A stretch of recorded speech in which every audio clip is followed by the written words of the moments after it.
Terima kasih, Bu Maria. Welcome. Selamat pagi, Bu Regina, dan semua pendoa yang terkasih. Pagi hari ini kita masuk ke retreat Maria yang ketiga.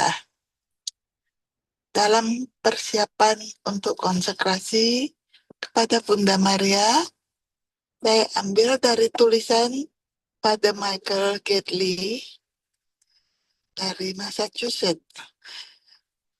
Kemarin pada pesta pernikahan di Kana, kita melihat contoh mulia tentang perantaraan keibuan Maria. Setelah peristiwa ini, Maria tentu merenungkannya dalam hati dan menemukan banyak hal tentang perantaraan keibuannya. Namun, karena bukanlah bagian paling penting dari persiapannya. Momen puncak persiapannya, bahkan wujudnya yang penuh, terjadi di Kalvari. Di Kalvari, Maria menderita bersama Kristus. Melalui iman, dia bersatu sempurna dengan Kristus dalam pengosongan dirinya. Melalui iman, dia ikut serta dalam seluruh misteri mengejutkan dari pemberian diri Kristus demi cinta bagi kita semua.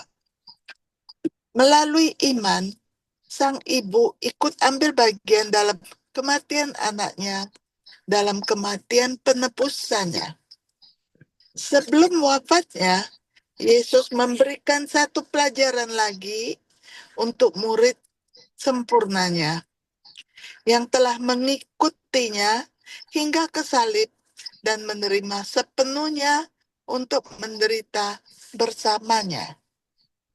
Melihatnya berdiri di kaki salib di samping murid kesayangannya, Yohanes, ia berkata, "Perempuan, inilah anakmu." Lalu kepada Yohanes, "Inilah ibumu." Dari Yohanes bab 19 ayat 26 dan 27. Dengan kata-kata ini, Yesus memberikan Maria sebagai ibu bagi setiap individu dan seluruh umat manusia. Menurut Johannes Paulus II, keibuan baru Maria ini adalah buah dari cinta baru yang mencapai kematangan definitif di dalam dirinya di kaki salib melalui partisipasinya dalam cinta penebusan putranya. Cinta baru ini, kata Johannes Paulus II, sebenarnya menyebabkan transformasi dalam keibuan Maria, sehingga dia semakin berkobar dengan cinta bagi semua orang yang menjadi tujuan penderitaan dan kematian Yesus. Gagasan bahwa Maria di kaki salib menerima cinta baru yang menyala-nyala bagi jiwa-jiwa ini mungkin mengingatkan kita pada pandangan mendalam Bunda Teresa tentang Maria. Ingat bahwa bagi Teresa, Maria adalah sosok yang sangat mendalami kata-kata Yesus, "Aku haus," dan membantu orang lain untuk merenungkannya juga. Johannes Paulus II juga merenungkan transformasi cinta Maria. Di kaki salib tercapai kerjasama keibuannya dengan seluruh misi juru selamat melalui tindakan dan penderitaannya.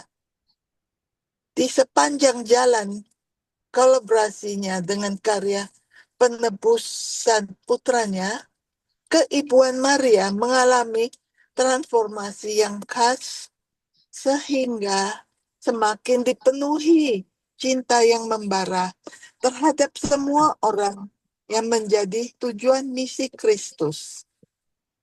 Melalui cinta yang membara ini, yang bertujuan untuk mencapai dalam kesatuan dengan Kristus, pemulihan kehidupan adikodrati bagi jiwa-jiwa, Maria masuk dengan cara khasnya sendiri ke dalam satu-satunya perantaraan antara Allah dan manusia, yaitu perantaraan dari manusia Kristus Yesus.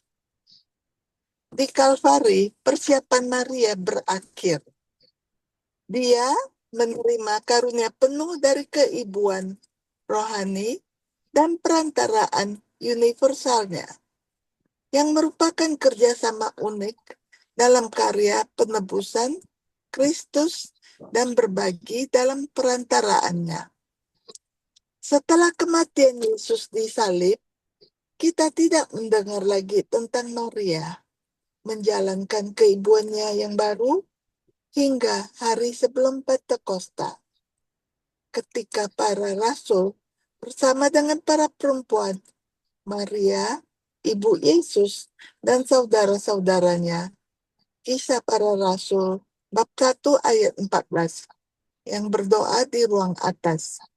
Yohanes Paulus II berkomentar bahwa kita melihat Maria berdoa sambil menerima karunia roh yang sudah menaunginya pada saat kabar sukacita.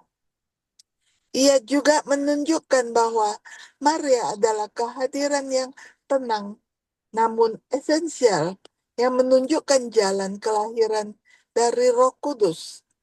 Pertama di kabar sukacita dan kini pada kelahiran gereja. Keibuan rohani Maria sangat terkait dengan gereja. Dengan cinta keibuan, dia bekerja sama dalam kelahiran dan perkembangan putra-putri gereja Bunda. Kelahiran dan perkembangan ini memiliki sumbernya dalam kehidupan sakramental gereja, di mana perantaran keibuan Maria hadir secara khusus. Misalnya, Maria pasti sedang mendoakan dan aktif dengan pasangan sejatinya, Roh Kudus. Saat Roh Kudus mengubah kita menjadi anggota tubuh Kristus dalam baptisan.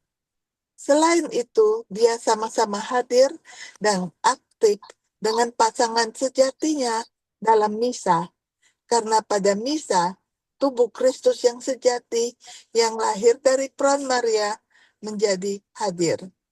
Karena pentingnya Ekaristi dalam iman dan kehidupan Kristen, Maria selalu berusaha menuntun umat beriman kepadanya.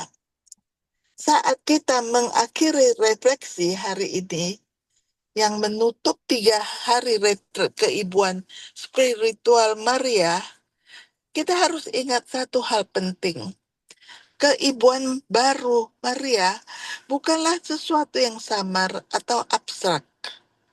Ini konkret dan personal, dan meskipun bersifat universal, juga sangat mendalam.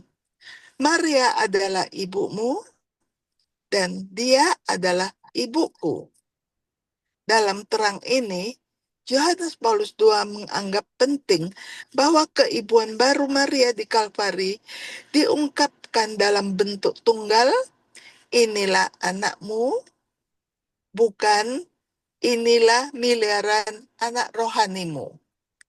Paus juga mencapai intinya ketika dia mengatakan bahkan ketika wanita yang sama adalah ibu dari banyak anak, hubungannya pribadinya dengan masing-masing dari mereka adalah esensi dari keibuan. Singkatnya, Maria adalah ibumu dan ibuku secara unik dan pribadi, dan dia tidak akan melupakan kita di antara kerumunan. Kita tutup dengan doa. Datanglah Roh Kudus, hidup dalam Maria. Terima kasih atas karunia Ibu yang penuh kasih, Maria. Kita satu, Salam Maria. Salam Maria, penuh rahmat, Tuhan sertamu. Terpujilah engkau di antara wanita, dan terpujilah buah tubuhmu Yesus. Santa Maria, Bunda Allah, doakanlah kami yang berdosa ini, sekarang dan waktu kami mati. Amin. Terima kasih.